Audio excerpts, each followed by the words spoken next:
সেইটোনো এতিয়া কিমান পালেগে পৰিয়াল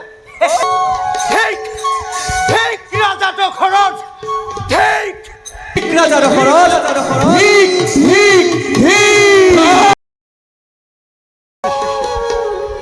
ঐ মহাৰাজ অজৰ দিনত ঐ এইডোখৰ ঠাইতে কম ভোগ কৰিছিলোঁ নে আকৌ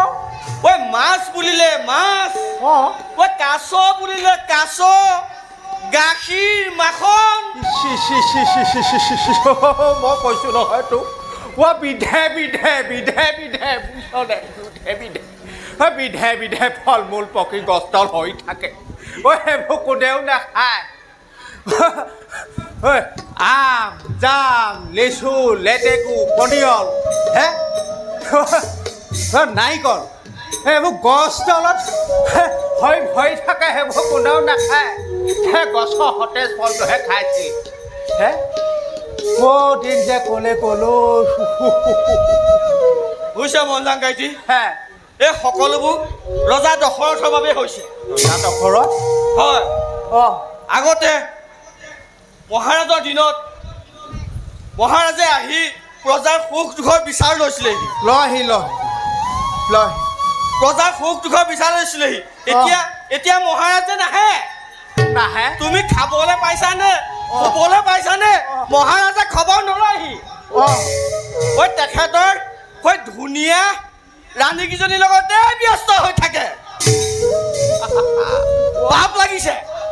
পাপ লাগিছে বুজিছা পাপ লাগিছে সেইকাৰণে আজিলৈকে পুলি ভুৱাটাও নাই কাইটি মনে মনে কচোন এইবোৰ কথা মনে মনে ক'ব নোৱাৰো জানো কেনেবাকৈ যদি সেই ৰজা কাণত পৰেগে আমি দুইটা বুজিছনে একেবাৰে একদম আলহী হ'বগে লাগিব এই মাৰিলেও মাৰ কাটিলেও কৰক মই সঁচা কথাই কৈছোঁ কিবা তুমি খাবলৈ পাইছানে শুবলৈ পাইছানে আজিলৈকে ৰজাই খবৰ ল'লেহি খবৰ ল'লেহি পঞ্চবৰ্ষে অনাবৃষ্টিৰ ফলত তুমি কি কৰিছা ৰজাই খবৰ ল'লেহি আজিলৈকে নাহিলে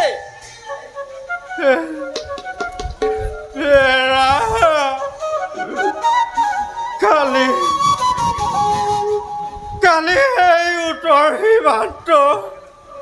অযোধ্যা নগৰত মানুহজনী থৈ আহিছিলোগে সময়মতে যদি গৈ নেপাওঁগে বুজিছনে তাৰ মুখা জীৱ যাবগে কাটি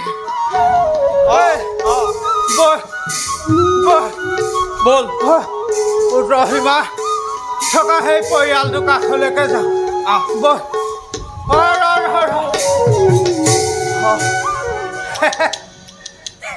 আকৌ কি হ'ল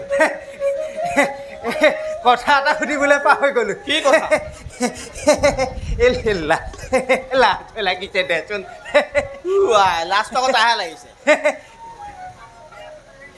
সেইটোনো এতিয়া কিমান পালেগে পৰিয়াল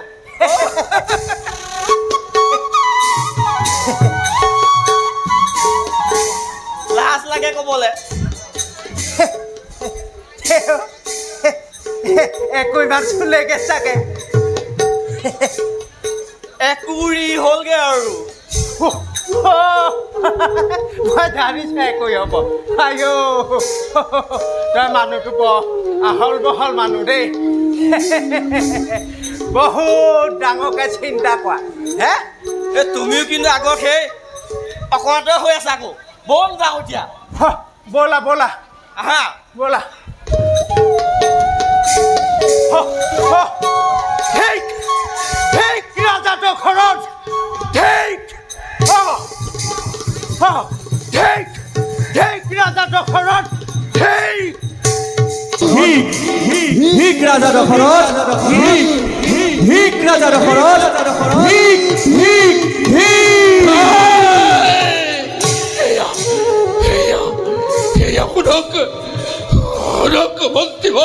মহারাজ সাধারণ পচা করে আছি ধিক্কার বসনে জাগিছে আছি অযোধ্যা রাজ্য সেয়া শুনক আকাশে কি কয় সেয়া শুনক বতাহে কি কয় আকাশে কি কয় বতাহে কি কয় ঠিক রাজা দশরথ ঠিক রাজা দশরথ ঠিক রাজা দশরথ ঠিক রাজা দশরথ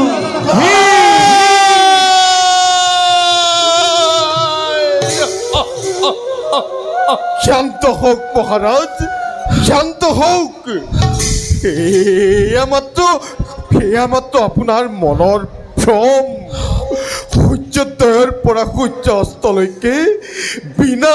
আশাৰে যাত্ৰাৰ বাবে আপুনি হয়তো শাৰীৰিক আৰু মানসিকভাৱে দুৰ্বল হৈ পৰিছে মহাৰাজ। গতিকে বলক ঘূৰি যাওঁ ৰাজকাৰাঙে। মহাৰাজ, বিশ্ৰামে আনি দিব আপোনাৰ প্ৰাণ সজীৱতা।